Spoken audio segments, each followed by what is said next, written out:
Okay, we were discussing about NABARD. So here let's look at some of the main functions. It says that to provide regulate credit and other facilities.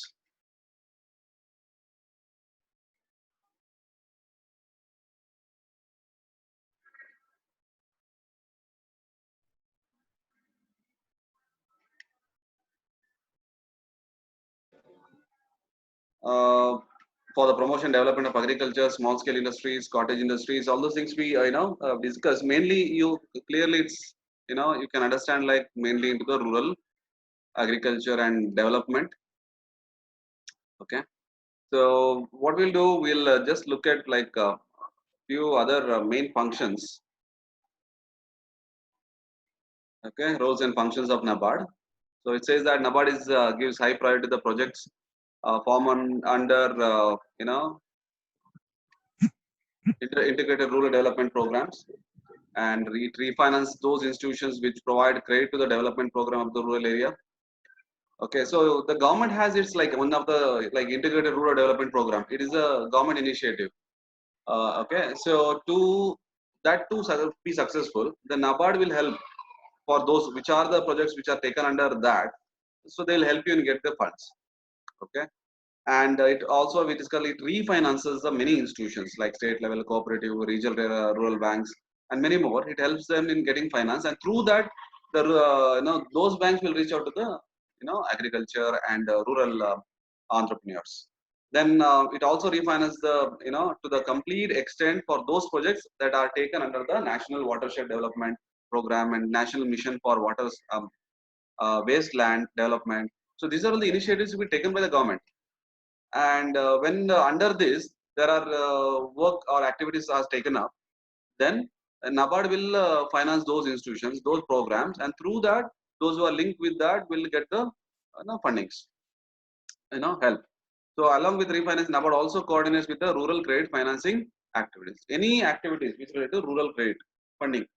So they'll help, they coordinate with them and see that they will get the sufficient funds so that the money reaches out to the rural agriculture, activities and rural entrepreneurs. Then it prepares rural credit plans annually for all districts in the country. One more is that preparation of the reports.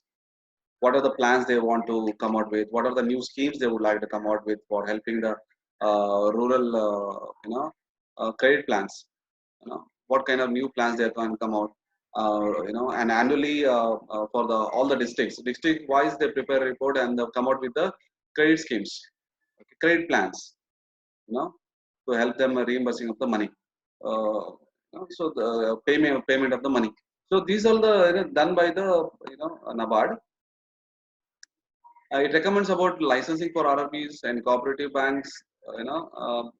NABARD acts as probably you can consider as an intermediary in getting the licensing for regional rural banks and cooperative banks, okay, with the RBI from the RBI. So it like it says that NABARD recommends please give the license to the RRBs for certain plans, certain programs, or cooperative banks, okay, or new banks to set up. So all those things the NABARD will initiate. NABARD will recommend to the RBI. So please give the license so that they will reach out to the rural area. Then it also supervises the RRPs. Say it acts as a supervisory, for the regional rural banks and cooperative banks to ensure that rural financing is done with the farmers, done with the farmers and a welfare to the farmers. So, example, we find a lot of cooperative banks in our villages. Uh, okay, so when you look at those banks, so NABARD will help them getting the refinancing, and you will see whether our these rural cooperative banks or regional rural banks are really they are funding the farmers or small scale industries or rural related entrepreneurship entities or business units. They have to see, otherwise what happens if they do not regulate or look at that, they may not be local banks, may not be a regional rural bank or cooperative banks may not be funding the rural agriculture people. So that need to be avoided. Okay, so in that case, it acts as supervisory. It also promotes research in rural banking and the field of agriculture and rural development. So research oriented. So conducting a research. in the rural areas or agriculture related or anything in the field of rural development. They conduct research and they prepare report and they publish.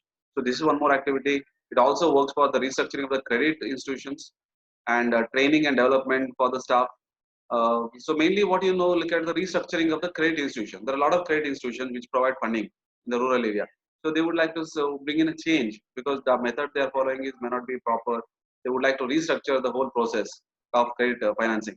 So that will they will change. And also they keep regular training of the staffs of RRBs or cooperative society staff or many other for even for the farmers or various welfare training programs, everything they conduct. So under the even Mangalore also has one they have their office where a lot of training programs they conduct, various training programs they conduct.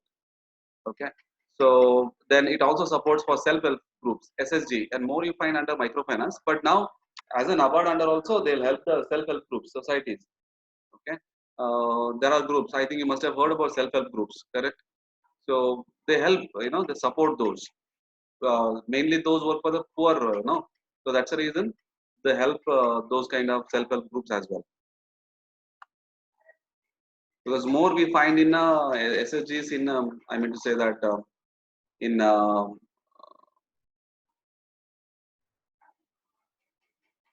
rural places, like example microfinance is one more aspect. We know that our Dharmasthala microfinance, I hope you have heard about it. Sri Kshetra Dharmasthala microfinance, under that there are so many self-help groups are there. Okay, so that you have to please you have to read more about that, because self-help groups is a group of people who come together and pool the money and and get finance through that, take loan and repay. That is how mainly helps the poor.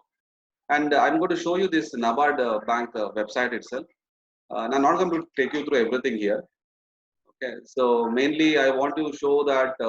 So here you could see. I hope you could able to see that financial. Under that, you could see direct finance. What are the activities? What are the functions? Actually what NABARD does. So we look at the main things. So direct finance. Under direct finance, loans for food parks and food processing units in a designated food parks. Because similarly, there are various specially identified locations where there have been food processing parks, industries have been set up. So they help in directly financing those kind of things. Okay. So you can click on that and you can elaborately read on that. Okay. Next is you could see that loan to warehouses, cold storages, and cold chain infrastructure. Also, it says that loans given to the warehouses. Warehouses are where all the products are being stored, and cold storages and cold chain infrastructure. Anything with that preserve. They're going to preserve the fruits or grains, cold storages, or even the fish. All those industries. Okay, what they give the loans to them. Okay, because you find that even in Mangalore, because there are lot of cold storages are there. So which some are run by the government, state government, and some are run by the independent, business units, entrepreneurs. So for them, they help. Then comes a credit facility to marketing federations. There are a lot of institutions which are into marketing federations are there, state-wise and all. They fund them. Okay, credit facilities they give so that more they are able to conduct their activities effectively, and they come out with the new plans and reach out to the rural area. Then rural infrastructure development fund, they have one more fund is the rural infrastructure development fund they have. Then direct refinance to cooperative banks, already we discussed. They refinance. There are a lot of all cooperative banks are there everywhere throughout India. So what you could see there, so you could see that they will refinance, they fund them, and through them that money will reach out to the, the end customer. Then supporting producer organizations. Okay, then more direct finance, like alternate investment funds are there. Under that, long term irrigation fund, Pradhan Mantri Yojana for Pradhan Mantri Awas Yojana for Gramin, I mean rural, Swachh Bharat Mission. And see, refinance, under refinance there is short term refinance and long term refinance is there, and eligible schemes for refinance under off farm sector, not only farm sector, off farm sector is also there. So if you click on each one, you find a detail about that. See, short term, okay, waivers, medium term conversions. So a lot of things are there. Okay, So you can go through this because there are a lot of activities which NABARD undertakes. Okay, and that itself is a this itself is a proof. You can come to know that how many kinds. Okay, direct refinance assistance cooperative banks. Okay, you look at the lot of explanation is there. What is eligibility? What is the important aspect of furthering under these schemes? So I recommend to please visit the NABARD website. You know, to get then you supervisory. See, you could see that function supervisory functions are there. Okay, objective of the supervision, supervisory process, how they conduct, and how they monitor the credit monitoring arrangements. Okay, and board of supervision for SCBs, DCCBs, regional rural banks, district cooperative banks, and everything. Okay, you look at that. See all the information which is available and NABARD sponsored schemes. Okay, farm sector. Okay, off farm sector, tribal development program is there, watershed development program, climate change adaptation and mitigation program. So each one, you find that a lot of activities. Then comes developmental, okay, institution developmental. You could see so a lot of things. So please go through, Sukha, because you might come across a question on like please write briefly about NABARD and try to explain more about functions of NABARD. So all these things will come in. So one is financial function, development function, supervisory function, and NABARD sponsored schemes. So all these things briefly you can explain. Not that you everything you can remember, but the important ones, the main ones you can briefly read and you can able to write. Okay. So I expect that you should be reading that. Okay. So then comes the Industrial Development Bank of India, IDBI, one of the main development bank, which is established under the Industrial Development Bank of Act 1964. The principal financial institution for providing credit and other facilities for developing industries and assisting development institutions. Okay, so they are into they fund the mid and bigger, larger industries. Okay, and various financing programs they have, loans they provide, and other activities also they do conduct. So till 1976, IDBI was subsidiary bank of RBI. In 1976, it was separated from RBI, and the ownership was transferred to Government of India. IDBI is the 10th largest bank in the world in terms of development. Okay, functions you could see to provide financial assistance to industrial enterprise, to provide promote institutional engaged in industrial development, to provide technical and administrative assistance for the promotion of management expansion of industry, and to undertake market and investment research and surveys in connection with the development. And so what you could see from here, main thing is the finance. Okay, and next they're into promotion of industries or institution engaged in industrial development. So there are other institutions which are indirectly helping the development of the various industries. So they support them, those kind of institution indirectly. Technical and administrative support is required for any industry. They'll help them, and anybody require the promotional activity support. Obviously, they'll help them.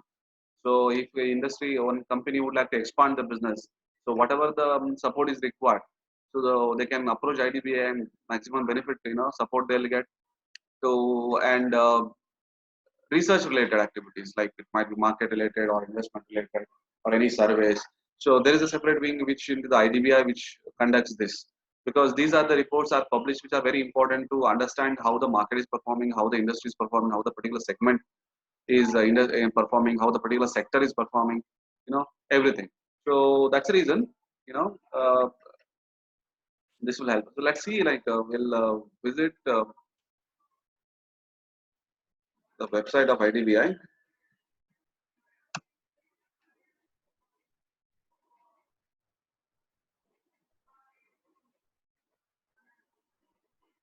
Okay, this is a normal, there are group, IDBI group is there. Okay, every activity is there. There are so many you could see: IDBI Asset Management Company, IDBI Trustee Company Limited, subsidiary companies.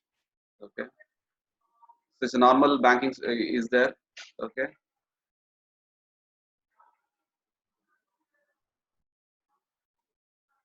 So I recommend please go through that. Okay, I recommend you please go through the websites. Okay.